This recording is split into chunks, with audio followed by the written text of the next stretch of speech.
Now, one of the things that has really intrigued me in terms of, can you say a little bit more about the ancestral curses? Because I do a fair bit of work with ancestral trauma, and we're working with genealogy, ancestry, the anger, sadness, fear, and guilt, limiting beliefs. I'd love to hear you say more about the ancestral curses. And I'm glad you're asking about that, because that's the number one thing I'm seeing right now, is those coming up and coming, especially in this last year.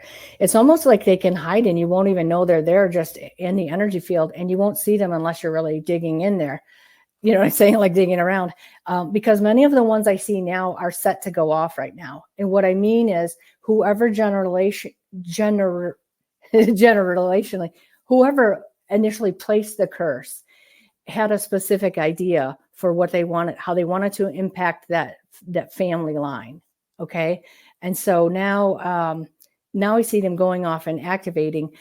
I want to say one other thing. I also, however, see a lot of people, having been born into this lifetime, to say it ends with me. I'm going to end this ancestral stuff that my ancestors had to live with, whether they know it or are conscious of it or not. Most people aren't. That they're here now to say, I'm going to break that curse. And then the curse goes off, and then they deal, you know, and then they're kind of dealing with the effects of that. Any other questions about that? There's so many directions I could go in. Yeah.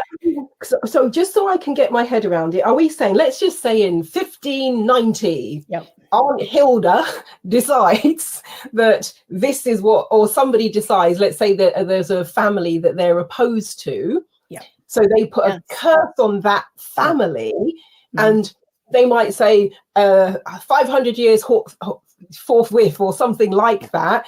And then 500 years later, somebody in that genealogical or ancestral line is the person with whom the curse activates. Is that what you're saying?